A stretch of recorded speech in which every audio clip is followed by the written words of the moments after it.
Hi, Boopsies. Thank you for joining me for this sit down and chat video. I'm going to be talking about my experience using the tarot cards. So, before this begins, make sure you subscribe, hit the notification icon for more videos, and check out my website, Bomboni.com, to book your own tarot card reading. I offer 1 hour tarot card readings, 30-minute and 15-minute readings as well. So, go ahead and sign up. I always recommend, if you're not sure, if you don't want it too short or too long, do the 30-minute. That's usually the best to book anyway. So, let us begin. I will be talking about my experience using tarot cards because I feel like there's a lot. I've just been hearing a lot of statements, falsified statements about the tarot cards in and of themselves and tarot readers in general that are absolutely not true. I think psychics get bashed all the time for what they do, but we are not looking at other professions and bashing them in the same way as psychics get looked upon.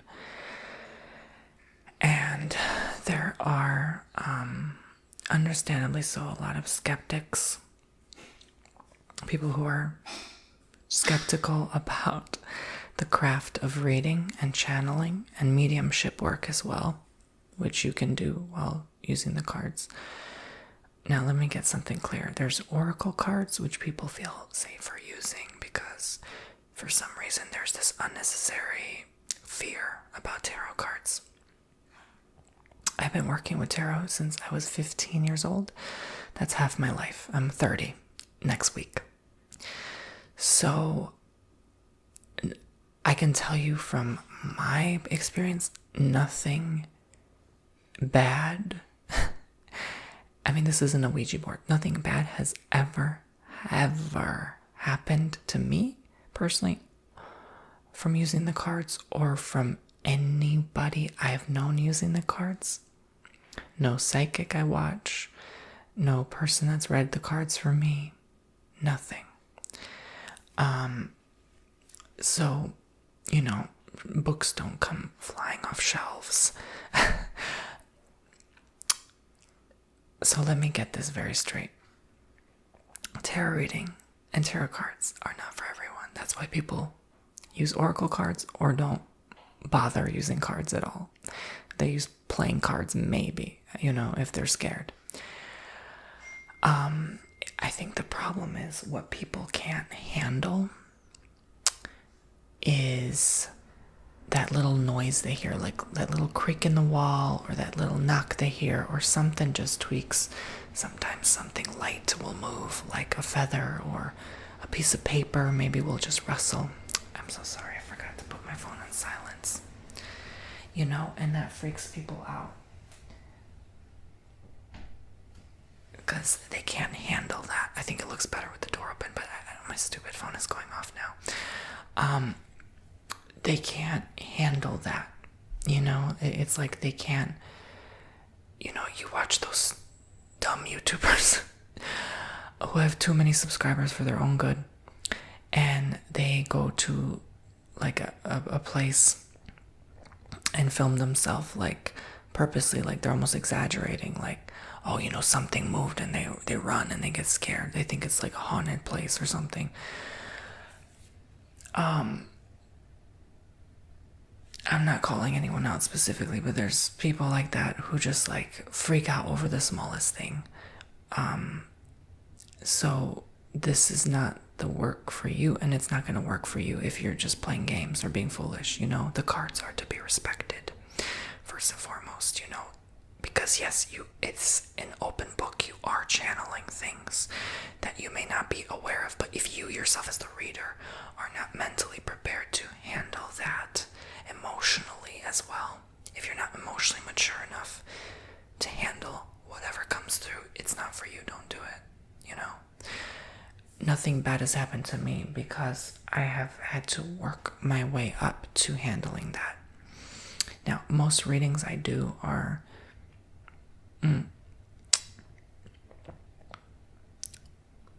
the typical love life, finances, career. It's nothing scary. Okay, so why would you think if you're going to do a love reading on someone that something bad will happen to you, or scary, or you're being punished for using the cards to begin with? Is that not a tool that's been used since the 1300s, since the first printing press? I have playing cards. It's no better or different than using playing cards, right? Flat out. Tarot cards are to be respected, and I call upon the name of God, the Most High, when I channel. You can call upon Jesus, you can call upon the Egyptian pharaohs, you can call upon whoever. I really don't care. I'm not religious. I tell people I'm not. People assume I'm Christian because I call upon the name of Jesus sometimes. I don't identify as any one particular religion. I just don't. It's not for me. It's not my cup of tea. I myself am an open book, and once I kind of went down the path of exploring more about hypnotherapy and reading Dolores Cannon's works, I haven't went back. Her works make more sense than anything else I've ever read or stumbled upon. It's not judgmental. It's not calling you out for being a bad person, or guilt tripping you or putting you in fear like most textbooks do when it comes to faith. So it's not a control mechanism, and so yeah, it's not a cult. You know what I'm saying? So basically, I like to keep an open mind, and tarot is the tool I use to allow me to channel psychically. So I've been psychic since a young age. I've had like deja vu a lot of times as a kid, and unexplicable like things I would foresee before they happen. And I knew this was not the norm or typical. I already knew right away that this was something, whether a gift or something born with or developed over time, or a skill I came here with, because nobody would agree or would say like, they would say like, oh, that's very unusual, or that's a gift, or that's, that's like a well-developed ability. I've always been told that like it's not a normal thing that people just go around experiencing. I'm gonna open this door because it looks better that way. I don't like how it's so gray and closed off. I can't wait to, I mean, I like this house, but at the same time, I'm looking forward to my next experience. Let's put it that way, but I digress. So, overall, you have to have an open mind to do this. If you are stuck in your ways, I mean, I've seen even Christians using tarot cards, like, like that's nothing wrong with that in my eyes. And I think people overlook certain phrases or sentences, and they allow themselves to close themselves off to new experiences. I can tell you I've done over 2,000-3,000 readings now. Like, honest to God, nothing personally to me in a negative way has happened after using the cards, and neither to the client. Now, if it something, let's say, non-related bad were to happen, it is not because of the cards. It is simply because of the mere, how would you say, coincidence, or timing was just off, Like if I see a bad fortune in the card, I always encourage the client and tell them this doesn't mean the outlook is this way. It's just because this is the energy output now. This is what could unfold. It's a warning if things were to continue happening this way. And if it were to happen, it's a warning. That's what it is all about. It's for warning you, right? And, sometimes there's going to be inaccuracies, little things. That's why I tell people, use your intuition. Whatever connects with you and feels right to you is your truth. I cannot tell you everything what's going to happen. I'm mostly going to tell you the current situation, what's going to go down, and what things look like if you choose a path A, path B. Basically, that's what it boils down to. And sometimes I'll tap in and connect other things that are exciting for people. Like, how did you know that this person had purple hair? Or how did you know that that Scorpio was my zodiac sign? Or whatever, like little things like that get exciting and stuff. That helps connect more with the person. But, overall, I always tell people you don't have to rely on a psychic, right? They're just guidance, they're just channeling, they're just there to help you connect with yourself more.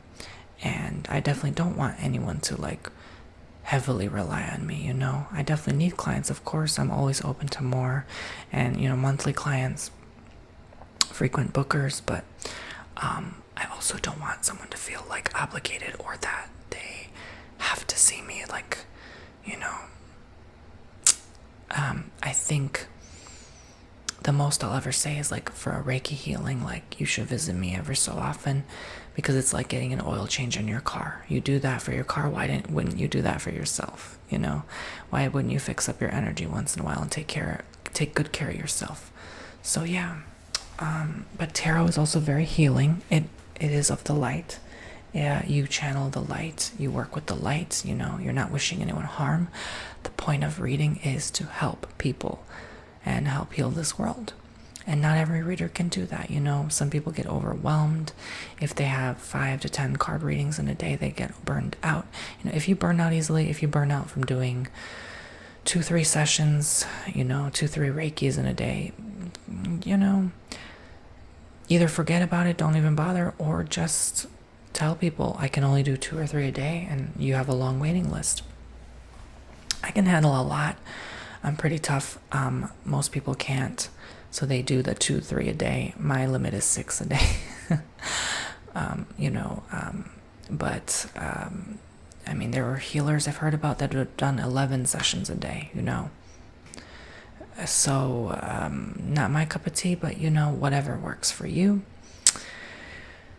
So if you have a long waiting list, it just means you're good. You're in demand, and people expect more of you. So there's that. But yeah. With tarot cards, you can never fear. That's the thing. I've had pretty interesting things happen while using the cards. I'll give it that much. One that always stuck with me was stepping on a big fat spider, a barefoot stepped in it. It was late at night and I was just about to go do someone's reading, and I stepped on it, and I didn't realize I stepped on a big fat wolf spider, and she was pregnant, and she had turned on the light. I'm like, what the hell was that? She dispersed 60 babies right in front of me, and they were all starting to scatter out. And sorry to gross you out, I know spiders are gross, but they're creatures, of God too, so we have to respect them too. But I even saw myself as a spider in a past life, a big, it was a mile big, big spider. So I'm not judging, but I am a little afraid of them, especially when I see huntsman spiders in my house. I'm like, oh my God, they're this big. They're so big. Anyway, moving on. So she dispersed babies, and I didn't think much of it. I cleaned up, after that. It was horrible. Windex, use Windex, get some right away. Big Fat Greek Wedding had a point. Windex works on everything. But then the client told me she was pregnant, so it made sense. I stepped on a pregnant spider. It's kind of funny, but that's one that really stuck with me the most. I've had countless connections with clients before sessions actually begin. Typically, I do start to channel already 5 to 10 minutes before a client session, sometimes up to 2 hours before. Spirit, God, universe will show me signs, symbols, messages, and they'll be like, oh, and I won't even read their message until I sit down on the table. So I'm not afraid of those connections anymore, because I know that will relate to the client in some way. Rarely, but sometimes the connection will happen the night before the reading, and even before they even book my service. Something will register, and then that experience I've lived connects with the client. So if you're not ready for that work, don't do it, right? And it might scare or creep people out, like that spider example. If you have your protection on high, you will never have a reason to fear, and you will never channel something negative or dark, low entity vibration. People are so worried about, the reptilian, the Draco, that kind of like low vibration energy from entering. They do not have dominion or reign over this earth as long as you say they don't, right? Whatever you give your power over to, so if you're giving your power over to a fear-based belief system, and you are so in fear and hiding all the time, that is exactly what you're going to get every time. So I know that's hard to hear for some people, but that's true. So you can imagine white light all around you, showering yourself with white light. A bubble of even like golden light can help as well, or gold and white light, whatever helps you. I like white. I work with the highest form, white. No other color, no other nonsense, just white, just pure, unconditional, loving white light from the angelic source, from God, angels. And you can call upon your guardian angels to assist you during the reading as well. So typically you want to start off a reading by using a smudging stick, an herb of your choice. It could be rosemary, lavender, sage, whatever works with you and your beliefs. You can use an incense stick. My favorites are mugwort. That definitely helps you channel. And it just brings that positive energy into your space. I love cherry blossom. I love lemongrass. Those kind of things. Just use them over your cards. Clear the cards between readings. If you don't like smoke and you're sensitive with your lungs, you can simply place selenite or clear quartz on your tarot cards overnight to help charge them. And definitely, shuffle them in your hands, work with them, and connect with them. Again, the cards are to be respected. They're not to be idolized. I don't believe in idolizing anything. I certainly don't, but just use it as a tool. It is for your use to channel. So work on your gift. If you don't have readings in a while, do a reading for a friend or a family member or for yourself. Practice. Definitely always read up on stuff. But my experience with tarot, not bad. It's only blessed me. It's, it's like pretty much like half my income. It's really, I'd say almost half, but yeah, it's really something that has done nothing but good in my life. I've learned so much through the cards. I've learned so much about people and their experiences, and it's gotten me to the point where I feel like I'm also probably getting better at reading people in general, because I've heard and seen about so many different experiences people have. I learned that there's a lot of pain and suffering in this world, and honestly, doing readings, it can get dark and heavy sometimes, because typically when someone comes to you for reading, they need help. Most people won't just come to you just for general guidance, or I find maybe 30-40% of people do, but 30-40% of readings, but most of them are just they have a heaviness to it, and that's when it's not for everyone. That's why I say you have to ground yourself after a reading, to wash your hands, go outside, ground your feet, your bare feet on the earth. It's proven that your blood even looks better when you ground outside. And just ask, lift your hands like this in the air, ask Mother Earth and Father God, and ask your higher self. You are God in creation too. Ask your higher self to help you heal, to use the earth to detox your body. There are tools all around you. The earth itself you're sitting on is your tool for your advantage. You are the most intelligent being for now on this earth. You are roaming and ruling. If you could buy that property next door, you reign the earth. You already inherit the earth, You just have to see it. There's no future day when you become that person. It is now. So I know I'm getting a little far-fetched here, but I have multiple card decks. Again, I've worked with this stuff for 15 years. I've worked to be a paid tarot reader for the last 5.5 years now, and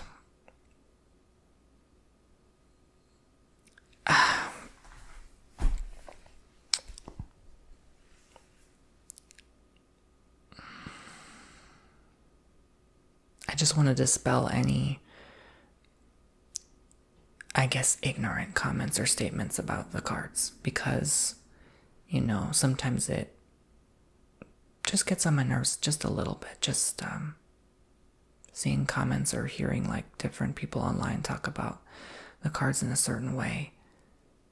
There's nothing wrong with being read. If you don't want to and you feel it's wrong for you, then that's fine. But I feel like there's just so much fear. People fear things that they don't understand. And there's really no reason to. I mean, I've seen in Barnes & Noble, like, they sell like so many, probably over 100 different tarot card and oracle card decks in the bookshelves. Like, there's a whole shelf on tarot cards alone. Like, it's everywhere. It's everywhere you go. You see them in crystal shops and bookstores, and it's like, it's why is it that we have booze and cigarettes aplenty and even grocery stores and not tarot? You know what I'm saying? Like, I think, like, how does that make it any right? How does that make it any better?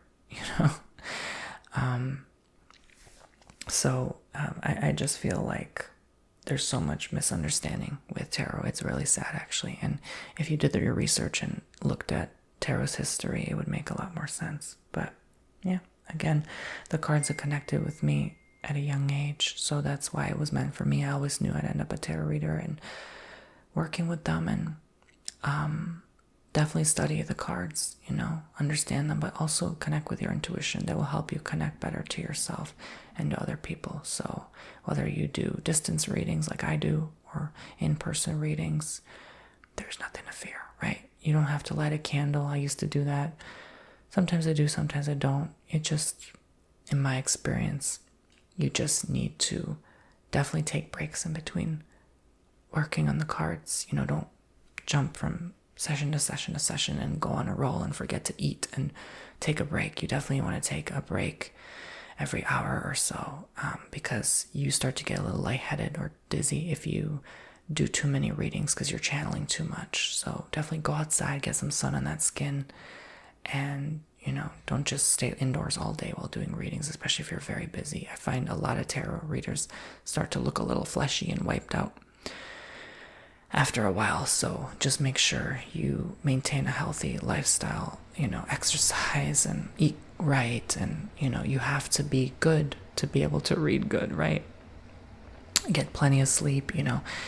One thing is you also have to perfect is detaching from a reading once you're done, no matter how emotional, how heavy.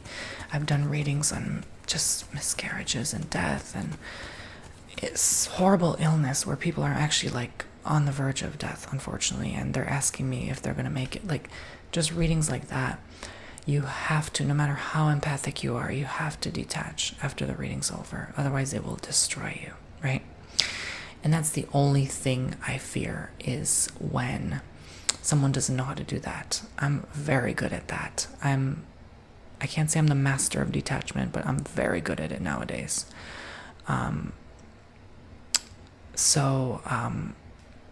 You have to just practice that. You have to just say, nope, I close the door, thank you. And that's why you have to use cleansing or go outside, cleansing sticks or go outside once you're done, so that you can just stay away from that energy and let the earth heal you, because you can start to carry on a lot of that. I find I get drained the most with Reiki.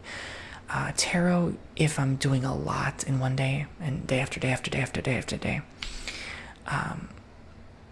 like there was one month I had like 90 readings, like 3 a day on average, to spread them out, like on average. I was wiped out. I made so much money that month, but I was wiped the hell out. I was like, this was not worth the money. What's worth it when you have to spend for a vacation using that money? It's not worth it, Just you set the right price. If you're too cheap, you're going to get too many people. You're going to get too burned out and not make enough money to support your needs. If you're too expensive, no one will book you, So find the happy medium price. Look at other tarot readers' cards, price range, and if you're new, price a little under their price. That's a good way to start. That's how I did it. It worked for me. And you don't by any means have to work every single day. Take a day or two off of the week like everyone else. It's not a marathon, okay? But definitely respect other card readers. Listen to them. I'm always listening to other card readers and seeing what new things or tools I can learn in my disposal. And take tarot classes. I offer a tarot reading online course. Take my online course. It's on TonyBomboni.com. Okay. So yes, make sure you detach from the client session and just try not to. I understand sometimes you as the reader heal through crying and heal through crying about what they're going through as well. The one being read, right? But once you're done releasing that emotion and you're done with the reading, you put the cards away. I'm telling you, detach. Close off to that portal, because if you don't, you carry something with you. And this has happened on 2 occasions. I kept hearing something like in my attic at the old house and in this one, because it just attached, maybe something attached to me or this house. Because maybe one day I just forgot to close off or properly, or I just didn't cleanse myself enough, or I was too caught up in the session. And yeah, again, you don't know what you're channeling. This way you have to remember the white light of protection. Have your crystals all around you, but do not fear it. It or he, whatever that energy was that was stubborn and persistent, it went away eventually, but it took about a month. He was there. I felt like it was a he. It was this like big being that wouldn't go away, because he would have got maybe I don't know, but done harm if I was in fear. It's like those dark energies feed off fear. So if you are in fear, it will feed more and give you more reasons to fear. So I didn't fear it. I was like, oh, hey, okay, I see you. I used my sage. That didn't work. And then I use sage salt and blessing oil. Sometimes I get olive oil. I put a cross over my front door. Nothing can interfere and invade your personal space. I like to put salt in all 4 corners of the room I'm working in. Little piles of salt on the floor. Nothing wrong with that. That works wonderfully, and it makes me feel better when I channel. It's like protection all around. You can put salt on your front door, all around your house, protecting you from any invasive energies that are not welcome in your space. And again, call upon the name of the Most High God, and that is your blessing and protection in itself. So, yeah, I'm just being honest with you. That's what I've experienced with tarot. That was probably the darkest it got. But again, I almost didn't even notice it was there, because I had to have someone tell me that it was there, basically, because I was so not in fear about it. Like, I'm so used to hearing sounds and things and spirit talking to me. And sometimes when I do mediumship work, that's probably the most difficult to detach from, because when someone's loved one is passed on, especially if it's recent passing, it's always very hard to tell people things in those readings and things that they need to hear but don't necessarily wish to hear. So it's never easy to grieve, and I think grief is something that is one of the hardest readings to do, and that sometimes I'll only do 1 reading that day if it's a grief reading, because it will just wipe me out if I do another one, because it's so heavy. So I just have to pace myself respectfully. So this is why I tell people, your sessions can take 1 to 2 business days. Do not rush me, because I go at my own pace, right? You do not want to rush me, because I'm telling you, if you do, you're not going to get a quality reading. You have a paid reading for a reason, right? I want you to have the best quality when I'm feeling good. If I'm not feeling well, if I'm sick, I'm not going to do readings, right? I'm not even going to film ASMR. I'm going to, when I feel good, finally, feel like myself again, then I begin to channel, especially when it comes to Reiki. You're not allowed to do Reiki when you're sick. You can sound sick, but as long as you're feeling good, you can do it, but yeah, take time off, I know tarot readers, some of them, they do make a lot of money. They really do, believe it or not. probably more than most professions, So take a break, don't be cheap. Use that money, take a vacation, right? Like, it's not worth it anymore to be cheap. It's really not. Like, you're not serving yourself. You have to, with abundance, to attract more, you have to give more, right? And you let the economy be healthy and function and bless other people. Do little actions, donate, like order takeout sometimes, don't just be so stingy all the time, because you're closing yourself off to more abundance. So I understand it's hard in certain situations, but I think Anne Frank said this for a reason. You can never be poor by giving, right? It's true. It's so true. I remember when I was on my last diamond dollar, like, I gave it and I came back. Like, I'm telling you, it really truly does work. Okay, so, and I think if you have genuine, honest intention, and that's going to be my final point before conclusion of this video, you will always be blessed with more people that will book your services. If you are not trying to jip people off, not trying to tell people, oh, I'm going to prescribe you another reading, you have to come back for another reading. I will never tell anyone that, and I never have, and I never will. You only come for me for a reading when you feel intuitively you are ready for it, So even if I offer the coupon codes, as enticing as they are, when you feel you're ready, come to me, okay? Because we would be both doing a disservice if I'm just sitting here wasting my time doing a reading for someone that doesn't need a reading. Because I'm not going to see anything. If there's nothing for me to see, there's nothing for me to see. It's a waste of time, money, energy, resources, That's 15, 30 minute or 1 hour. I could be doing other things. I only really ask people when they feel ready, or they need something, or, they have a big question they're asking, which then come to me. If you want a general reading, come to me too. If you're curious about tarot, or if you just feel like it's been a long time and you wanted to, come to me. That's fine. Valid reasons, okay? So yeah, it's very rare someone just like, I'm skeptical, I want to see what you got. I might have a little assassin attitude, That's like 0.1% of people, thankfully. But yeah, don't be afraid to come to me. It's not a live chat. It's not a video call. It's not, anything of the sort. It's me just filming the video. You won't see me do it until I send it to your email inbox. I send you the video to your email inbox of the reading. That's how it works. It's not a phone call. So, yeah, you'll get it within a day or two of booking. But yeah, of course, if you have any questions, if something I said draws you into me and you really connect with me and you would like a reading, you can go to TonyBomboni.com.